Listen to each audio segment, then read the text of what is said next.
ಸಂಪರ್ಕ ಸಿಕ್ಕಿದ್ದಾರೆ. ಸರ್ ನಮಸ್ಕಾರ. ನಮಸ್ತೆ. ನಮಸ್ತೆ ಪಾಟೀಲ್. ಸರ್, ಈಗ ದೋಷಿ ಅಂತ ಪ್ರಕಟ ಆಗಿದೆ, ನಾಳೆ ಶಿಕ್ಷೆಯ ಪ್ರಮಾಣ ಪ್ರಕಟ ಆಗುತ್ತೆ.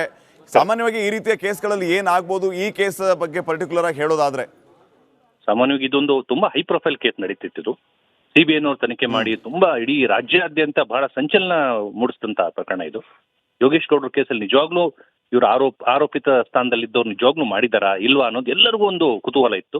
ಕೊನೆಯದಾಗ ಆ ಕುತೂಹಲಕ್ಕೆ ಸುಮಾರು 2021 ಪ್ರಕರಣ ಶುರುವಾಗಿದ್ದು, ಡೇ ಟು ಡೇ ನಡೆದು 5 ವರ್ಷಗಳ ನಂತರ ಈಗ ನ್ಯಾಯಾಲಯ ಇವ್ರನ್ನ ದೋಷಿ ಅಂತ ತೀರ್ಮಾನ ಮಾಡಿದೆ. ಹಾಗಾಗಿ ಈಗ ದೋಷಿ ಅಂತ ತೀರ್ಮಾನ ಅಂತೂ ಮಾಡಿದೆ, ಬಟ್ ಶಿಕ್ಷೆ ಪ್ರಮಾಣವನ್ನು ಯಾರಿಗೂ ಕೊಟ್ಟಿಲ್ಲ. ನಾಳೆ ಶಿಕ್ಷೆ ಪ್ರಮಾಣವನ್ನು ನ್ಯಾಯಾಧೀಶರು ಅದನ್ನ ಅನೌನ್ಸ್ ಮಾಡ್ತಾರೆ. ಒಂದು ಪಕ್ಷ 2 ವರ್ಷಕ್ಕಿಂತ ಹೆಚ್ಚು ಶಿಕ್ಷೆ ಇವ್ರಿಗೇನು ಬಂತು ಅನ್ನೋದಾದ್ರೆ, ಸ್ಪೆಸಿಫಿಕಲಿ ಆರೋಪಿ ನಂಬರ್ 15 ವಿನಯ್ ಕುಲಕರ್ಣಿ ಅವರು ಆಟೋಮೆಟಿಕಲಿ ಇಮಿಡಿಯೇಟ್ ಆಗಿ ಡಿಸ್ಕ್ವಾಲಿಫೈ ಆಗ್ತಾರೆ. ಅವ್ರು ಏನಾದ್ರು ಏನೇ ಪದವಿ ಇದ್ರು ಕೂಡ ಅದು ಡಿಸ್ಕ್ವಾಲಿಫೈ ಆಗ್ಬಿಡ್ತಾರೆ ಮತ್ತು 6 ವರ್ಷ ಮತ್ತೆ ಎಲೆಕ್ಷನ್ಗೆ ಕಂಟೆಸ್ಟ್ ಮಾಡ್ಲಿಕ್ಕೆ ಆಗೋದಿಲ್ಲ. ಹಾಗಾಗಿ ನಾಳೆ ಎಲ್ಲರ ಚಿತ್ತ ನ್ಯಾಯಾಲಯದ ಮೇಲಿದೆ.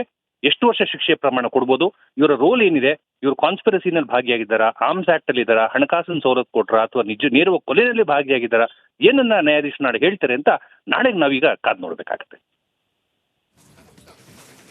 ಸುನಿಲ್ ಸರ್, ಇನ್ನೊಂದು ವಿಚಾರ, ಈಗ ಶಿಕ್ಷೆಯ ಪ್ರಮಾಣದ ಮೇಲೆ ಶಾಸಕ ಸ್ಥಾನ ಇರುತ್ತಾ ಇಲ್ವಾ ಅನ್ನೋದು ಡಿಪೆಂಡ್ ಆಗುತ್ತಾ? ಖಂಡಿತ. ಯಾಕಂದ್ರೆ ನಾಳೆ ಇವ್ರಿಗೆ ಒಂದು ಪಕ್ಷ 2 ವರ್ಷಕ್ಕಿಂತ ಕಮ್ಮಿ ಶಿಕ್ಷೆ ಕೊಟ್ರೆ ಇಮಿಡಿಯೇಟ್ ಆಗಿ ಡಿಸ್ಕ್ವಾಲಿಫೈ ಆಗೋದಿಲ್ಲ. ಅವ್ರಿಗೆ ಒಂದು ಬ್ರೀತಿಂಗ್ ಟೈಮ್ ಇರುತ್ತೆ. ಹೈಕೋರ್ಟ್ಗೆ ಹೋಗಿ ಅದನ್ನ ಸಸ್ಪೆನ್ಷನ್ ಆಫ್ ಸೆಂಟೆನ್ಸ್ ಅಂತ ಮಾಡ್ಕೊಂಡು ಒಂದು ಬೇಲ್ ತಗೊಳ್ಲಿಕ್ಕೆ ಒಂದು ಅವಕಾಶ ಇರುತ್ತೆ. ಒಂದು ಪಕ್ಷ 2 ವರ್ಷಕ್ಕಿಂತ ಹೆಚ್ಚು ಶಿಕ್ಷೆ ಏನಾದ್ರೂ ನಾಳೆ ಪ್ರಕಟ ಆಗೋಯ್ತು ಅನ್ನೋದಾದ್ರೆ, ನಾಳೆಯಿಂದನೇ on the same day of conviction Supreme Court ಹೇಳುತ್ತೆ. ಲಿಲ್ಲಿ ಥಾಮಸ್ ಅನ್ನೋ ಪ್ರಕರಣದಲ್ಲಿ ಹೇಳ್ತಾರೆ, section 8 of the Representation of People's Act ಅಡಿನಲ್ಲಿ ಬರುತ್ತೆ. On the day of conviction ಆದ ದಿವಸದಿಂದ ಅವ್ರು ಆಟೋಮೆಟಿಕಲಿ ತಮ್ಮ ಶಾಸಕ ಸ್ಥಾನ ಅಥವಾ ಸಚಿವ ಸ್ಥಾನ ಏನೇ ಇದ್ರು ಕೂಡ ಆಟೋಮೆಟಿಕಲಿ ಅದನ್ನ ಕಳ್ಕೋತಾರೆ. ನಾಳೆಯಿಂದ ಇಮಿಡಿಯೇಟ್ ಆಗಿ ಅವ್ರಿಗೆ ಶಾಸಕ ಸ್ಥಾನ ಹೋಗ್ಬಿಡುತ್ತೆ. ಈ will become a common man. Immediate ಆಗಿ ವಿಧಾನಸಭೆ ಸೆಕ್ರೆಟರಿ ಅಥವಾ ವಿಧಾನ ಪರಿಷತ್ ಸೆಕ್ರೆಟರಿಗೆ ಆರ್ಡರ್ ಕಾಪಿ ಹೋಗುತ್ತೆ, ಅವ್ರು ಇವ್ರನ್ನ ರೋಲ್ ಇಂದ ತೆಗೆದುಕೊಡ್ತಾರೆ. ಹಾಗಾಗಿ ಶಿಕ್ಷೆಯ ಪ್ರಮಾಣ ಬಹಳ ಮುಖ್ಯ.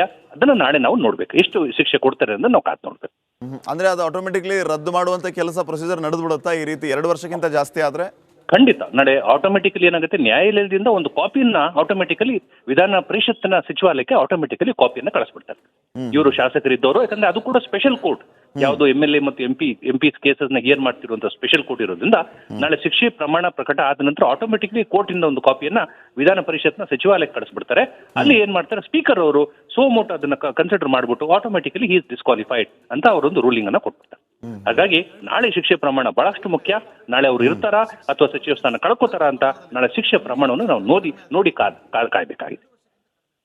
ಈ 2 ವರ್ಷಕ್ಕಿಂತ ಕಮ್ಮಿ ಆದ್ರೆ ಯಾವ ರೀತಿ ಅವರು ಮುಂದೆ ಹೋಗುವಂತ ಅವಕಾಶಗಳಿರುತ್ತೆ ಅಥವಾ ಆಪ್ಷನ್ಸ್ ಇರುತ್ತೆ? ಹೌದು, ಅದು that is also possibility Patil. ನೀವು ಹೇಳಿದೆ, ಒಂದು ಪಕ್ಷ 2 ವರ್ಷಕ್ಕಿಂತ ಕಮ್ಮಿ ಕೊಟ್ರೆ, ಯಾವ್ದನ್ನು ಬರೀ ಆರ್ಮ್ಸ್ ಆಕ್ಟ್ ಅಲ್ಲಿ ಕೊಟ್ಟರು ಅಥವಾ ಏನಾದ್ರು ಬರೀ ಕಾನ್ಸ್ಪಿರಸಿ ಇಲ್ಲ, ಬರೀ ಎಲ್ಲೋ ಒಂದ್ ಕಡೆ ಸಹಕಾರ ಕೊಟ್ಟಿದ್ರು ಅಥವಾ ಹಣಕಾಸಿನ ಸಹಕಾರ ಕೊಟ್ಟಿದ್ರು ಅಂತ ಏನೋ ಸಣ್ಣ ಸೆಕ್ಷನ್ ಅಡಿನಲ್ಲಿ ಏನಾದ್ರು 2 ವರ್ಷಕ್ಕಿಂತ ಕಮ್ಮಿ ಶಿಕ್ಷೆ ಕೊಟ್ರೆ ನಾಳೆ ಆಟೋಮೆಟಿಕಲಿ ಅವರು ಡಿಸ್ಕ್ವಾಲಿಫೈ ಆಗೋದಿಲ್ಲ. ಬಟ್ ಅವರು ಒಂದು ಅಪ್ಲಿಕೇಶನ್ ಇಮಿಡಿಯೇಟ್ ಆಗಿ ಒಂದು ಬೇಲ್ ಅಪ್ಲಿಕೇಶನ್ ಅನ್ನ ಹಾಕಬಹುದು. ನನಗೆ 2 ವರ್ಷಕ್ಕಿಂತ ಕಮ್ಮಿ ಶಿಕ್ಷೆ ಕೊಟ್ಟಿದೆ, ದಯವಿಟ್ಟು ನನಗೊಂದು ಕ್ಷಣಿಕವಾಗಿ ಒಂದು ಅಟ್ಲೀಸ್ಟ್ ಒಂದು 15 ದಿವಸ 20 ದಿವಸದವರೆಗೂ ಬೇಲ್ ಕೊಡಿ, ನಾನು ಹೈಕೋರ್ಟ್ ಅಲ್ಲಿ ಹೋಗಿ ಅದನ್ನ ಬೇಲನ್ನ ತಗೋತೀನಿ, ಅಲ್ಲಿವರೆಗೂ ನನಗೊಂದು ಟೆಂಪರರಿ ರಿಲೀಫ್ ಕೊಡಿ ಅಂತ ಅಪ್ಲಿಕೇಶನ್ ಹಾಕಬಹುದು. ಆಗ ನ್ಯಾಯಾಧೀಶರು ಅವರು ಪಾಸ್ ಮಾಡಿರುವಂತಹ ಜಡ್ಜ್ಮೆಂಟ್ ಅನ್ನ ಟೆಂಪರರಿ ಆಗಿ ಒಂದು 20 ದಿವಸ ಅಥವಾ 10 ದಿವಸವರೆಗೂ ಸಸ್ಪೆನ್ಷನ್ ಅನ್ನ ಮಾಡಿ ಇವ್ರಿಗೊಂದು ತಾತ್ಕಾಲಿಕವಾಗಿ ಒಂದು ಬೇಲ್ ಅನ್ನ ಕೊಡಬಹುದು. ಅದು 2 ವರ್ಷಕ್ಕಿಂತ ಕಮ್ಮಿ ಶಿಕ್ಷೆ ಆದ್ರೆ ಮಾತ್ರ. 2 ವರ್ಷಕ್ಕಿಂತ ಹೆಚ್ಚು ಶಿಕ್ಷೆ ಆದ್ರೆ ಆತರ ಅಪ್ಲಿಕೇಶನ್ ಹಾಕ್ಲಿಕ್ಕೆ ಬರೋದಿಲ್ಲ. ಡೈರೆಕ್ಟ್ ಆಗಿ ಕಸ್ಟಡಿಗೆ ಹೋಗ್ಬೇಕು, ಜುಡಿಷಿಯಲ್ ಕಸ್ಟಡಿಲಿ ಇರ್ತಾರೆ. ಹೈಕೋರ್ಟ್ ಸಸ್ಪೆನ್ಷನ್ ಮಾಡಿ ಹೈಕೋರ್ಟ್ ಬೇಲ್ ಕೊಡೋವರೆಗೂ ಅವರು ನ್ಯಾಯಾಲಯದ ಜುಡಿಷಿಯಲ್ ಕಸ್ಟಡಿನಲ್ಲಿ ಇರಬೇಕು. That is the law. ಆಮೇಲೆ ಇನ್ನೊಂದು, ಈಗ ಇವ್ರ ಮೇಲೆ ಕೊಲೆ ಆರೋಪ, ಒಳಸಂಚಿನ ಆರೋಪ ಸಾಬೀತಾಗಿರೋ ಹಿನ್ನೆಲೆ ಇವರು ದೋಷಿ ಅಪರಾಧಿ ಅಂತ ಪ್ರಕಟ ಆಗಿರೋದು. ಆಮೇಲೆ ಸೆಕ್ಷನ್ ಗಳನ್ನ ನಾವು ನೋಡ್ತಾ ಹೋದ್ರೆ CRPC 302, 120B, 201, 148, 149 ಸೆಕ್ಷನ್ ಇದೆ. ಈ ಸೆಕ್ಷನ್ ಗಳ ಅಡಿಯಲ್ಲಿ ಯಾವ ರೀತಿಯ ಶಿಕ್ಷೆಯ ಪ್ರಮಾಣದ ನಿರೀಕ್ಷೆನ ನಾವು ಮಾಡಬಹುದು ಅಂತ? ಖಂಡಿತ ಪಾಟೀಲ್. ಈಗ ಅಲ್ಲಿರುವಂತಹ ಸೆಕ್ಷನ್ ಗಳೆಲ್ಲವೂ ಕೂಡ ಸೀರಿಯಸ್ ಸೆಕ್ಷನ್ ಇದೆ. 302 ನೋಡಿ ಮರ್ಡರ್ ಇದೆ, 201 ಡಿಸ್ಟ್ರಕ್ಷನ್ ಆಫ್ ಎವಿಡೆನ್ಸ್ ಇದೆ, 120B ಕ್ರಿಮಿನಲ್ ಕಾನ್ಸ್ಪಿರೆನ್ಸಿ ಇದೆ, ಅಸಾಲ್ಟ್ ಇದೆ. ಅನೇಕ ಸೆಕ್ಷನ್ಗಳಲ್ಲಿ ಮಿನಿಮಮ್ 7 ವರ್ಷಕ್ಕಿಂತ ಹೆಚ್ಚು ಶಿಕ್ಷೆ ಇರುವಂತ ಸೆಕ್ಷನ್ಗಳೇ ಇದೆ. ಬಟ್ ಎಲ್ಲವನ್ನೂ ನೋಡಿ ಅತಿ ಹೆಚ್ಚು ಶಿಕ್ಷೆ ಬರುವಂತದ್ದು 302 ನಲ್ಲಿ ಮಾತ್ರ. 302 ಇಸ್ ಫಾರ್ ಮರ್ಡರ್.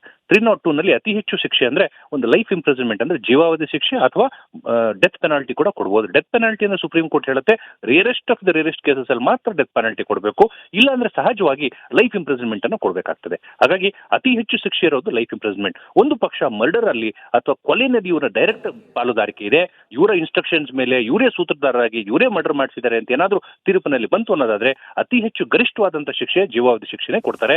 ಜೀವಾವಧಿ ಶಿಕ್ಷೆ ಕೊಡ್ತು ಅನ್ನೋದಾದ್ರೆ ನಾಳೆ ಇಮಿಡಿಯೇಟ್ ಆಗಿ ಇವರೇನ್ MLC ಇರ್ತಾರೋ ಅಥವಾ MLA ಇರ್ತಾರೋ ಇವರ ಶಾಸಕ ಸ್ಥಾನ ನಾಳೆಯಿಂದ ಅನರ್ಹರಾಗ್ತಾರೆ. ಇಮಿಡಿಯೇಟ್ ಆಗಿ ಜುಡಿಷಿಯಲ್ ಕಸ್ಟಡಿ ತಗೋತಾರೆ ಮತ್ತು ಅವರು ಹೈಕೋರ್ಟ್ ನಲ್ಲಿ ಹೋಗಿ ಅಪೀಲ್ ಮಾಡಿ ಸಸ್ಪೆನ್ಷನ್ ಆಫ್ ಸೆಂಟೆನ್ಸ್ ಮತ್ತು ಸಸ್ಪೆನ್ಷನ್ ಆಫ್ ಕನ್ವಿಕ್ಷನ್ ಎರಡನ್ನೂ ಕೂಡ ಮಾಡಿಕೊಂಡು ಆಮೇಲೆ ಅವರು ಬೇಲ್ ತಗೊಂಡು ಹೊರಗೆ ಬಂದ ಮೇಲೆ ಆಮೇಲೆ ಕಂಟಿನ್ಯೂ ಆಗ್ಬೋದು.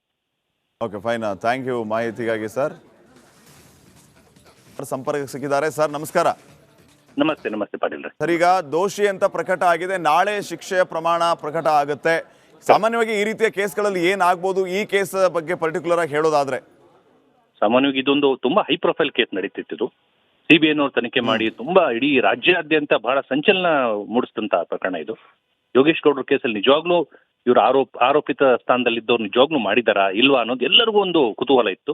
ಕೊನೆಯದಾಗ ಆ ಕುತೂಹಲಕ್ಕೆ ಸುಮಾರು 2021 ಪ್ರಕರಣ ಶುರುವಾಗಿದ್ದು ಡೇ ಟು ಡೇ ನಡೆದು 5 ವರ್ಷಗಳ ನಂತರ ಈಗ ನ್ಯಾಯಾಲಯ ಇವ್ರನ್ನ ದೋಷಿ ಅಂತ ತೀರ್ಮಾನ ಮಾಡಿದೆ. ಹಾಗಾಗಿ ಈಗ ದೋಷಿ ಅಂತ ತೀರ್ಮಾನ ಅಂತೂ ಮಾಡಿದೆ, ಬಟ್ ಶಿಕ್ಷೆ ಪ್ರಮಾಣವನ್ನು ಯಾರಿಗೂ ಕೊಟ್ಟಿಲ್ಲ. ನಾಳೆ ಶಿಕ್ಷೆ ಪ್ರಮಾಣವನ್ನು ನ್ಯಾಯಾಧೀಶರು ಅದನ್ನ ಅನೌನ್ಸ್ ಮಾಡ್ತಾರೆ. ಒಂದು ಪಕ್ಷ 2 ವರ್ಷಕ್ಕಿಂತ ಹೆಚ್ಚು ಶಿಕ್ಷೆ ಇವ್ರಿಗೇನು ಬಂತು ಅನ್ನೋದಾದ್ರೆ ಸ್ಪೆಸಿಫಿಕಲಿ ಆರೋಪಿ ನಂಬರ್ 15 ವಿನಯ್ ಕುಲಕರ್ಣಿ ಅವರು ಆಟೋಮೆಟಿಕಲಿ ಇಮಿಡಿಯೇಟ್ ಆಗಿ ಡಿಸ್ಕ್ವಾಲಿಫೈ ಆಗ್ತಾರೆ. ಅವ್ರು ಏನಾದ್ರು ಏನೇ ಪದವಿ ಇದ್ರು ಕೂಡ ಅದು ಡಿಸ್ಕ್ವಾಲಿಫೈ ಆಗ್ಬಿಡ್ತಾರೆ ಮತ್ತು 6 ವರ್ಷ ಮತ್ತೆ ಎಲೆಕ್ಷನ್ಗೆ ಕಂಟೆಸ್ಟ್ ಮಾಡ್ಲಿಕ್ಕೆ ಆಗೋದಿಲ್ಲ. ಹಾಗಾಗಿ ನಾಳೆ ಎಲ್ಲರ ಚಿತ್ತ ನ್ಯಾಯಾಲಯದ ಮೇಲಿದೆ. ಎಷ್ಟು ವರ್ಷ ಶಿಕ್ಷೆ ಪ್ರಮಾಣ ಕೊಡ್ಬೋದು, ಇವರ ರೋಲ್ ಏನಿದೆ, ಇವರು ಕಾನ್ಸ್ಪಿರಸಿನಲ್ಲಿ ಭಾಗಿಯಾಗಿದ್ದಾರಾ, ಆರ್ಮ್ಸ್ ಆಕ್ಟ್ ಅಲ್ಲಿ ಇದ್ದಾರಾ, ಹಣಕಾಸಿನ ಸವಲತ್ತು ಕೊಟ್ರ ಅಥವಾ ನೇರವ ಕೊಲೆಯಲ್ಲಿ ಭಾಗಿಯಾಗಿದ್ದಾರಾ, ಏನನ್ನ ನ್ಯಾಯಾಧೀಶರು ನಾಳೆ ಹೇಳ್ತಾರೆ ಅಂತ ನಾಳೆಗೆ ನಾವೀಗ ಕಾದ್ ನೋಡ್ಬೇಕಾಗತ್ತೆ.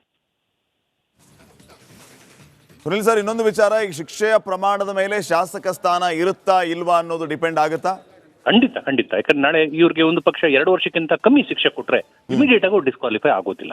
ಅವ್ರಿಗೆ ಒಂದು ಬ್ರೀತಿಂಗ್ ಟೈಮ್ ಇರುತ್ತೆ. ಹೈಕೋರ್ಟ್ ಹೋಗಿ ಅದನ್ನ ಸಸ್ಪೆನ್ಷನ್ ಆಫ್ ಸೆಂಟೆನ್ಸ್ ಅಂತ ಮಾಡ್ಕೊಂಡು ಒಂದು ಬೇಲ್ ತಗೊಳ್ಲಿಕ್ಕೆ ಒಂದು ಅವಕಾಶ ಇರುತ್ತೆ. ಒಂದು ಪಕ್ಷ 2 ವರ್ಷಕ್ಕಿಂತ ಹೆಚ್ಚು ಶಿಕ್ಷೆ ಏನಾದ್ರೂ ನಾಳೆ ಪ್ರಕಟ ಆಗೋಯ್ತು ಅನ್ನೋದಾದ್ರೆ ನಾಳೆಯಿಂದನೇ on the same day of conviction Supreme Court ಹೇಳುತ್ತೆ. ಲಿಲ್ಲಿ ಥಾಮಸ್ ಅನ್ನೋ ಪ್ರಕರಣದಲ್ಲಿ ಹೇಳ್ತಾರೆ, section 8 of the Representation of People's Act ಅಡಿನಲ್ಲಿ ಬರುತ್ತೆ. On the day of conviction ಆದ ದಿವಸದಿಂದ ಅವ್ರು ಆಟೋಮೆಟಿಕಲಿ ತಮ್ಮ ಶಾಸಕ ಸ್ಥಾನ ಅಥವಾ ಸಚಿವ ಸ್ಥಾನ ಏನೇ ಇದ್ರು ಕೂಡ ಆಟೋಮೆಟಿಕಲಿ ಅದನ್ನ ಕಳ್ಕೋತಾರೆ. ನಾಳೆಯಿಂದ ಇಮಿಡಿಯೇಟ್ ಆಗಿ ಅವ್ರಿಗೆ ಶಾಸಕ ಸ್ಥಾನ ಹೋಗ್ಬಿಡುತ್ತೆ. You will become a common man. Immediate ಆಗಿ ವಿಧಾನಸಭೆ ಸೆಕ್ರೆಟರಿ ಅಥವಾ ವಿಧಾನ ಪರಿಷತ್ ಸೆಕ್ರೆಟರಿಗೆ ಆರ್ಡರ್ ಕಾಪಿ ಹೋಗುತ್ತೆ. ಅವ್ರು ಇವ್ರನ್ನ ರೋಲ್ ಇಂದ ತೆಗೆದುಕೊಡ್ತಾರೆ. ಹಾಗಾಗಿ ಶಿಕ್ಷೆಯ ಪ್ರಮಾಣ ಬಹಳ ಮುಖ್ಯ. ಅದನ್ನ ನಾಳೆ ನಾವು ನೋಡ್ಬೇಕು, ಎಷ್ಟು ಶಿಕ್ಷೆ ಕೊಡ್ತಾರೆ ಅಂತ ನಾವು ಕಾದ್ ನೋಡ್ಬೇಕು. ಅಂದ್ರೆ ಅದು ಆಟೋಮೆಟಿಕ್ಲಿ ರದ್ದು ಮಾಡುವಂತ ಕೆಲಸ ಪ್ರೊಸೀಜರ್ ನಡೆದು ಬಿಡುತ್ತಾ ಈ ರೀತಿ 2 ವರ್ಷಕ್ಕಿಂತ ಜಾಸ್ತಿ ಆದ್ರೆ?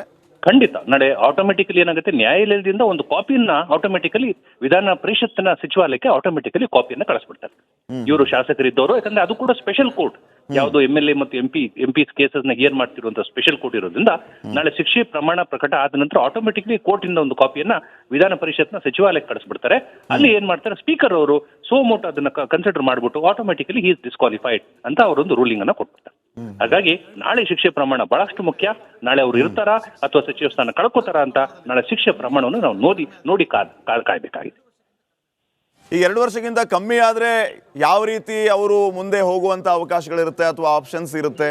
ಹೌದು, that is also possibility Patil. ನೀವು ಹೇಳಿದ ಒಂದು ಪಕ್ಷ 2 ವರ್ಷಕ್ಕಿಂತ ಕಮ್ಮಿ ಕೊಟ್ರೆ, ಯಾವ್ದನ್ನು ಬರೀ ಆರ್ಮ್ಸ್ ಆಕ್ಟ್ ಅಲ್ಲಿ ಕೊಟ್ಟರು ಅಥವಾ ಏನಾದ್ರು ಬರೀ ಕಾನ್ಸ್ಪಿರಸಿ ಇಲ್ಲ, ಬರೀ ಎಲ್ಲೋ ಒಂದ್ ಕಡೆ ಸಹಕಾರ ಕೊಟ್ಟಿದ್ರು ಅಥವಾ ಹಣಕಾಸಿನ ಸಹಕಾರ ಕೊಟ್ಟಿದ್ರು ಅಂತ ಏನೋ ಸಣ್ಣ ಸೆಕ್ಷನ್ ಅಡಿನಲ್ಲಿ ಏನಾದ್ರು 2 ವರ್ಷಕ್ಕಿಂತ ಕಮ್ಮಿ ಶಿಕ್ಷೆ ಕೊಟ್ರೆ ನಾಳೆ ಆಟೋಮೆಟಿಕಲಿ ಅವರು ಡಿಸ್ಕ್ವಾಲಿಫೈ ಆಗೋದಿಲ್ಲ. ಬಟ್ ಅವರು ಒಂದು ಅಪ್ಲಿಕೇಶನ್ ಇಮಿಡಿಯೇಟ್ ಆಗಿ ಒಂದು ಬೇಲ್ ಅಪ್ಲಿಕೇಶನ್ ಅನ್ನ ಹಾಕಬಹುದು. ನನಗೆ 2 ವರ್ಷಕ್ಕಿಂತ ಕಮ್ಮಿ ಶಿಕ್ಷೆ ಕೊಟ್ಟಿದೆ, ದಯವಿಟ್ಟು ನನಗೊಂದು ಕ್ಷಣಿಕವಾಗಿ ಒಂದು ಅಟ್ಲೀಸ್ಟ್ ಒಂದು 15 ದಿವಸ 20 ದಿವಸವರೆಗೂ ಬೇಲ್ ಕೊಡಿ, ನಾನು ಹೈಕೋರ್ಟ್ ಅಲ್ಲಿ ಹೋಗಿ ಅದನ್ನ ಬೇಲನ್ನ ತಗೋತೀನಿ, ಅಲ್ಲಿವರೆಗೂ ನನಗೊಂದು ಟೆಂಪರರಿ ರಿಲೀಫ್ ಕೊಡಿ ಅಂತ ಅಪ್ಲಿಕೇಶನ್ ಹಾಕಬಹುದು. ಆಗ ನ್ಯಾಯಾಧೀಶರು ಅವರು ಪಾಸ್ ಮಾಡಿರುವಂತಹ ಜಡ್ಜ್ಮೆಂಟ್ ಅನ್ನ ಟೆಂಪರರಿ ಆಗಿ ಒಂದು 20 ದಿವಸ ಅಥವಾ 10 ದಿವಸವರೆಗೂ ಸಸ್ಪೆನ್ಷನ್ ಅನ್ನ ಮಾಡಿ ಇವ್ರಿಗೊಂದು ತಾತ್ಕಾಲಿಕವಾಗಿ ಒಂದು ಬೇಲ್ ಅನ್ನ ಕೊಡಬಹುದು. ಅದು 2 ವರ್ಷಕ್ಕಿಂತ ಕಮ್ಮಿ ಶಿಕ್ಷೆ ಆದ್ರೆ ಮಾತ್ರ. 2 ವರ್ಷಕ್ಕಿಂತ ಹೆಚ್ಚು ಶಿಕ್ಷೆ ಆದ್ರೆ ಆತರ ಅಪ್ಲಿಕೇಶನ್ ಹಾಕ್ಲಿಕ್ಕೆ ಬರೋದಿಲ್ಲ. ಡೈರೆಕ್ಟ್ ಆಗಿ ಕಸ್ಟಡಿಗೆ ಹೋಗ್ಬೇಕು, ಜುಡಿಷಿಯಲ್ ಕಸ್ಟಡಿಲಿ ಇರ್ತಾರೆ. ಹೈಕೋರ್ಟ್ ಸಸ್ಪೆನ್ಷನ್ ಮಾಡಿ ಹೈಕೋರ್ಟ್ ಬೇಲ್ ಕೊಡೋವರೆಗೂ ಅವರು ನ್ಯಾಯಾಲಯದ ಜುಡಿಷಿಯಲ್ ಕಸ್ಟಡಿನಲ್ಲಿ ಇರಬೇಕು. That is the law. ಆಮೇಲೆ ಇನ್ನೊಂದು, ಈಗ ಇವ್ರ ಮೇಲೆ ಕೊಲೆ ಆರೋಪ, ಒಳಸಂಚಿನ ಆರೋಪ ಸಾಬೀತಾಗಿರೋ ಹಿನ್ನೆಲೆ ಇವರು ದೋಷಿ ಅಪರಾಧಿ ಅಂತ ಪ್ರಕಟ ಆಗಿರೋದು. ಆಮೇಲೆ ಸೆಕ್ಷನ್ಗಳನ್ನ ನಾವು ನೋಡ್ತಾ ಹೋದ್ರೆ CRPC 302, 120B, 201, 148, 149 ಸೆಕ್ಷನ್ ಇದೆ. ಈ ಸೆಕ್ಷನ್ಗಳ ಅಡಿಯಲ್ಲಿ ಯಾವ ರೀತಿಯ ಶಿಕ್ಷೆಯ ಪ್ರಮಾಣದ ನಿರೀಕ್ಷೆನ ನಾವು ಮಾಡಬಹುದು ಅಂತ? ಖಂಡಿತ ಪಾಟೀಲ್. ಈಗ ಅಲ್ಲಿರುವಂತಹ ಸೆಕ್ಷನ್ಗಳೆಲ್ಲವೂ ಕೂಡ ಸೀರಿಯಸ್ ಸೆಕ್ಷನ್ ಇದೆ. 302 ನೋಡಿ ಮರ್ಡರ್ ಇದೆ, 201 ಡಿಸ್ಟ್ರಕ್ಷನ್ ಆಫ್ ಎವಿಡೆನ್ಸ್ ಇದೆ, 120B ಕ್ರಿಮಿನಲ್ ಕಾನ್ಸ್ಪಿರೆನ್ಸಿ ಇದೆ, ಅಸಾಲ್ಟ್ ಇದೆ. ಅನೇಕ ಸೆಕ್ಷನ್ಗಳಲ್ಲಿ ಮಿನಿಮಮ್ 7 ವರ್ಷಕ್ಕಿಂತ ಹೆಚ್ಚು ಶಿಕ್ಷೆ ಇರುವಂತ ಸೆಕ್ಷನ್ಗಳೇ ಇದೆ. ಬಟ್ ಎಲ್ಲವನ್ನೂ ನೋಡಿ ಅತಿ ಹೆಚ್ಚು ಶಿಕ್ಷೆ ಬರುವಂತದ್ದು 302 ನಲ್ಲಿ ಮಾತ್ರ. 302 ಇಸ್ ಫಾರ್ ಮರ್ಡರ್. 302 ನಲ್ಲಿ ಅತಿ ಹೆಚ್ಚು ಶಿಕ್ಷೆ ಅಂದ್ರೆ ಒಂದು ಲೈಫ್ ಇಂಪ್ರಿಸನ್ಮೆಂಟ್ ಅಂದ್ರೆ ಜೀವಾವಧಿ ಶಿಕ್ಷೆ ಅಥವಾ ಡೆತ್ ಪೆನಾಲ್ಟಿ ಕೂಡ ಕೊಡ್ಬೋದು. ಡೆತ್ ಪೆನಾಲ್ಟಿಯನ್ನು ಸುಪ್ರೀಂ ಕೋರ್ಟ್ ಹೇಳುತ್ತೆ rarest of the rarest cases ಅಲ್ಲಿ ಮಾತ್ರ ಡೆತ್ ಪೆನಾಲ್ಟಿ ಕೊಡಬೇಕು, ಇಲ್ಲ ಅಂದ್ರೆ ಸಹಜವಾಗಿ ಲೈಫ್ ಇಂಪ್ರಿಸನ್ಮೆಂಟ್ ಅನ್ನು ಕೊಡಬೇಕಾಗ್ತದೆ. ಹಾಗಾಗಿ ಅತಿ ಹೆಚ್ಚು ಶಿಕ್ಷೆ ಇರೋದು ಲೈಫ್ ಇಂಪ್ರಿಸನ್ಮೆಂಟ್. ಒಂದು ಪಕ್ಷ ಮರ್ಡರ್ ಅಲ್ಲಿ ಅಥವಾ ಕೊಲೆನಲ್ಲಿ ಇವರ ಡೈರೆಕ್ಟ್ ಪಾಲುದಾರಿಕೆ ಇದೆ, ಇವರ ಇನ್ಸ್ಟ್ರಕ್ಷನ್ಸ್ ಮೇಲೆ ಇವರೇ ಸೂತ್ರಧಾರರಾಗಿ ಇವರೇ ಮರ್ಡರ್ ಮಾಡಿಸಿದ್ದಾರೆ ಅಂತ ಏನಾದ್ರೂ ತೀರ್ಪಿನಲ್ಲಿ ಬಂತು ಅನ್ನೋದಾದ್ರೆ ಅತಿ ಹೆಚ್ಚು ಗರಿಷ್ಠವಾದಂತ ಶಿಕ್ಷೆ ಜೀವಾವಧಿ ಶಿಕ್ಷೆನೇ ಕೊಡ್ತಾರೆ. ಜೀವಾವಧಿ ಶಿಕ್ಷೆ ಕೊಡ್ತು ಅನ್ನೋದಾದ್ರೆ ನಾಳೆ ಇಮಿಡಿಯೇಟ್ ಆಗಿ ಇವರೇ MLC ಇರ್ತಾರೋ ಅಥವಾ MLA ಇರ್ತಾರೋ ಇವರ ಶಾಸಕ ಸ್ಥಾನ ನಾಳೆಯಿಂದ ಅನರ್ಹ ಆಗ್ತಾರೆ, ಇಮಿಡಿಯೇಟ್ ಆಗಿ ಜುಡಿಷಿಯಲ್ ಕಸ್ಟಡಿ ತಗೋತಾರೆ ಮತ್ತು ಅವರು ಹೈಕೋರ್ಟ್ ನಲ್ಲಿ ಹೋಗಿ ಅಪೀಲ್ ಮಾಡಿ ಸಸ್ಪೆನ್ಷನ್ ಆಫ್ ಸೆಂಟೆನ್ಸ್ ಮತ್ತು ಸಸ್ಪೆನ್ಷನ್ ಆಫ್ ಕನ್ವಿಕ್ಷನ್ ಎರಡನ್ನೂ ಕೂಡ ಮಾಡಿಕೊಂಡು ಆಮೇಲೆ ಅವರು ಬೇಲ್ ತಗೊಂಡು ಹೊರಗೆ ಬಂದ ಮೇಲೆ ಆಮೇಲೆ ಕಂಟಿನ್ಯೂ ಆಗ್ಬೋದು.